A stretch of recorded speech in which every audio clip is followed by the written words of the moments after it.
तो सवाल ये उठता है कि यहाँ पे नॉर्मल रिएक्शन लगेगा, और लगेगा तो किधर लगेगा, राइट में लेफ्ट में? कितने बच्चे बोलते हैं कि ए और बी के बीच में नॉर्मल रिएक्शन लगेगा? ए और बी के बीच में नॉर्मल रिएक्शन लगेगा। काफी बच्चे बोलते हैं। अब कितने बच्चे इनमें से बोल रहे हैं कि जो नॉर्मल रिएक्शन ए पर होगा वो लेफ्ट की ओर होगा? वो भी काफी बच्चे बोल रहे हैं, क्योंकि हमने तो सीख रखा है सर कि नॉर्मल रिएक्शन हमेशा टू और द बॉडी लगता है, इसलिए लगेगा तो लेफ्ट की ओर लगेगा, बॉडी की तरफ लगेगा। उत्तर यह नहीं है। दुख की बात यह है कि यहां पे ए और बी के बीच में बेशक कांटेक्ट है, लेकिन कोई भी कांटेक्ट फोर्स, नॉर्मल रिएक्शन नाम का कोई भी कांटेक्ट फोर्स वहां पे नहीं लगेगा, बिल्कुल नहीं लगेगा। बहुत स्पेशल केस है बेटा, तभी मैंने कहा था बहुत ही शानदार सवाल है, तभी तो मैंने इसे अपने लेक्चर में ले रखा है। बहुत प्यारा सवाल है, बहुत अच्छी प्रैक्टिस कराएगी ये आपके एबिलिटी की, बरोबर। तो भाई बात ये आ गई कि इसके अंदर यदि हम देखें, इसके अंदर यदि हम देखें तो हम देख पाएंगे कि नॉर्मल रिएक्शन पहली नजर में तो लगेगा कि नॉर्मल रिएक्शन लग रहा है, वो भी लगेगा टुवर्ड्स लेफ्ट, ठीक है, टुवर्ड्स द बॉडी। लेकिन दुख की बात ये आ गई कि यहां पे नॉर्मल रिएक्शन लगेगा ही नहीं। क्या कारण है? कारण क्या है? नॉर्मल रिएक्शन क्यों नहीं लगेगा? क्योंकि यहां पे वो शर्त लागू नहीं हो रही है, वो कंडीशन यहां पे फुलफिल नहीं हो पा रहा है, जिसकी वजह से यहां पे नॉर्मल रिएक्शन या किसी भी स्थान पे नॉर्मल रिएक्शन लगता है। वो शर्त क्या है? वो शर्त क्या है नॉर्मल रिएक्शन लगने की? पिछले सेशंस में मैंने बताया था, वो जो शर्त है, वो जो कंडीशन है, वो है स्टेट ऑफ कंप्रेशन, दबाव की स्थिति, एक धक्का मुक्की, दोनों के बीच में धक्का मुक्की। तो देखें कि क्या यहां पे ए और बी बेशक कांटेक्ट में, लेकिन क्या उनके बीच में कोई धक्का मुक्की, कोई स्टेट ऑफ कंप्रेशन टाइप की कोई चीज है कि नहीं? Let's see. तो एक बात ये आ गई कि इस पूरी चीज को समझने के लिए हमें सबसे पहले तो सिनेरियो देखना पड़ेगा कि सिनेरियो क्या है, पिक्चर क्या है, माहौल क्या है। इसके लिए अगर हम देखें तो इसके अंदर जैसे ही हम इस ब्लॉक को छोड़ेंगे तो ब्लॉक अपने भार की वजह से नीचे आवेगा, और जैसे ये ब्लॉक नीचे आवेगा, सवाल उठता है कि क्या ए मूव करेगा? 95% जनता बोल रही नहीं करेगा।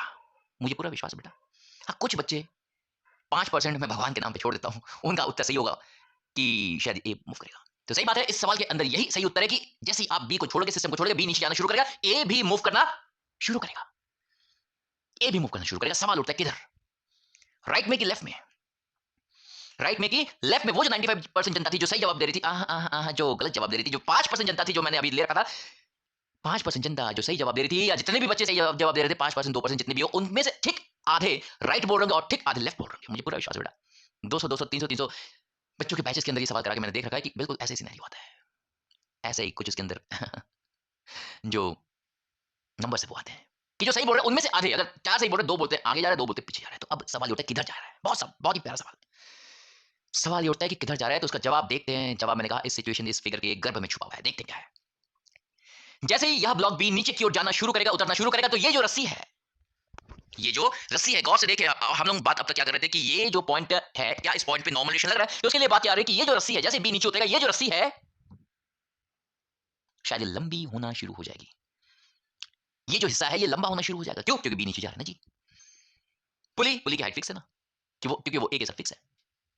इसलिए जो पुली है, जो राइट हैंड साइड में ऊपर वाली पहली पुली है, जो बी के ठीक ऊपर ये जो पुली है, ये तो बिल्कुल फिक्स रहेगी, उसकी हाइट बिल्कुल फिक्स रहेगी। यानी कि अगर बी नीचे आएगा तो निश्चित रूप से ये जो हिस्सा है, जो वर्टिकल हिस्सा है, जो बी के साथ जुड़ा हुआ है, वो निश्चित रूप से बढ़ेगा, उसकी लेंथ बढ़ेगी, वो लंबी होगी, वो हिस्सा बड़ा होगा, वो हिस्सा बड़ा होगा। अब अगर बात आगे देखें तो वो हिस्सा तो बड़ा होगा, लेकिन ये जो हिस्सा है, ये जो हिस्सा है, ये हिस्सा मेरे ख्याल से बिल्कुल फिक्स रहेगा, कांस्टेंट रहेगा। क्यों? क्योंकि ये दो फिक्स्ड पुलिस के बीच की दूरी है। देखो ऊपर के जो दोनों पुलिस है वो फिक्स है, किसके साथ फिक्स है? ब्लॉक के साथ फिक्स्ड है। ब्लॉक की लंबाई, ब्लॉक का शेप बिल्कुल फिक्स, रिजिड बॉडी। यानी ये जो पुली है, दोनों पुलिस है, इन पुलिस के बीच की जो दूरी है वो बिल्कुल समान रहेगी। तो ये बात हमें बता रही है कि ये जो हिस्सा है, ये जो हिस्सा है रस्सी का, ये भी बिल्कुल यस फिक्स रहेगा।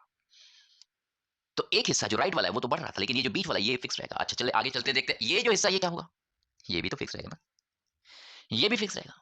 कमाल है, ये भी फिक्स रहेगा, दूसरा भी फिक्स है, तीसरा भी फिक्स है। पहला बढ़ रहा है, पहला हिस्सा बढ़ रहा है, दूसरा फिक्स है, तीसरा भी फिक्स है। क्यों? दोनों पुलिस, फिर से वही बात, दोनों पुलिस फिक्स है। तो ये जो तीसरा हिस्सा है वो भी फिक्स है।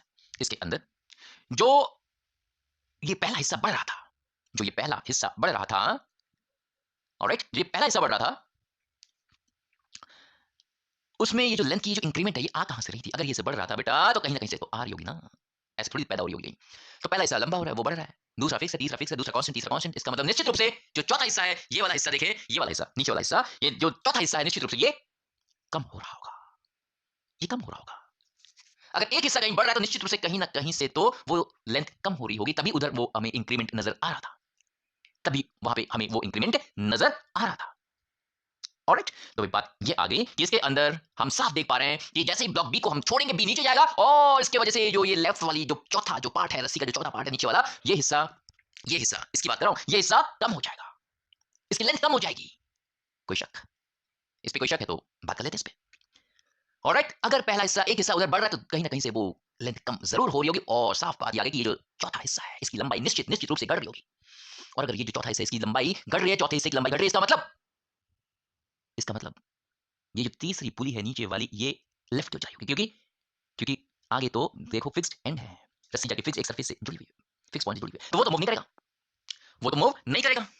तो भाई बात ये आ गई कि ये जो चौथा हिस्सा है अगर ये कम हो रहा है तो निश्चित रूप से इसका मतलब वो जो तीसरी पुली है वो लेफ्ट की ओर खिसक रही होगी। उस पुली और उस फिक्स सरफेस के बीच में, फिक्स पॉइंट के बीच में जो दूरी है वो कम हो रही होगी, तभी वो चौथा हिस्सा घट सकता है। और अगर ये पुली लेफ्ट की ओर खिसक रही है तो साफ बात की जो पुली है वो ए के साथ जुड़ी हुई है, तो ए जो ब्लॉक है, बड़ी वाली ब्लॉक है, वो भी निश्चित रूप से लेफ्ट की ओर खिसक रही होगी, लेफ्ट की ओर खिसक रही होगी। इसका मतलब जैसे ही आप सिस्टम को छोड़ोगे बेटा अपने आप अनायास अपने आप ही क्या होगा कि ब्लॉक भी अपने भार की वजह से नीचे आएगा। जैसे वो अपने भार की वजह से नीचे आया, क्योंकि रस्सियों को हमने इस तरीके से लपेट रखा है, इस तरीके से कनेक्ट कर रखा है, तो निश्चित रूप से जैसे ही ब्लॉक बी छोड़ते ही नीचे आएगा वैसे ही ब्लॉक ए अपने आप लेफ्ट की ओर खिसकना शुरू कर देगा। Due to this arrangement left की ओर खिसकना शुरू कर देगा, तो ब्लॉक ए जो है यहाँ पे फिक्स नहीं रहेगा, ना वो फिक्स रहेगा ना वो राइट की ओर जाएगा, वो जाएगा लेफ्ट की ओर। अगर वो जाएगा तो वो लेफ्ट की ओर जाएगा, और लेफ्ट की ओर अगर जाता है तो अब सवाल ये उठता है कि क्या ए और बी के बीच में इस स्थान पे क्या ए और बी के बीच में नॉर्मल रिएक्शन लगेगा? क्या यहाँ पे कोई स्टेट ऑफ कंप्रेशन डेवलप हो रही है? क्या यहाँ पे कोई धक्का मुक्की है? जब ए लेफ्ट की ओर जाएगा तो क्या यहाँ पे कोई भी किसी को धकेल करके कहीं लेके जा रहा है? नहीं, कोई किसी को धकेल नहीं रहा है, क्योंकि अगर यहाँ पे ए लेफ्ट की ओर न जाके राइट की ओर जाता बेटा तो निश्चित रूप से हम कहते हैं कि यस ए जो है छोटे वाले बी को धकेल करके आगे की ओर लेके जा रहा है। लेकिन यहाँ पे ऐसा बिल्कुल भी नहीं हो रहा है। बहुत ही प्यारा जो केस है, बहुत ही प्यारा जो सिचुएशन है वो हमने देखा, हमें देखने को मिला।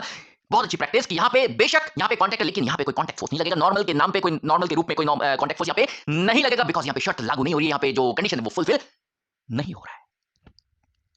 ऑलराइट, तो बात ये आ गई कि बेशक यहाँ पे कांटेक्ट है, नॉर्मल रिएक्शन यहाँ पे नहीं लगेगा। क्यों? क्योंकि ए पीछे की ओर खिसक रही है, लेफ्ट की ओर खिसक रही है।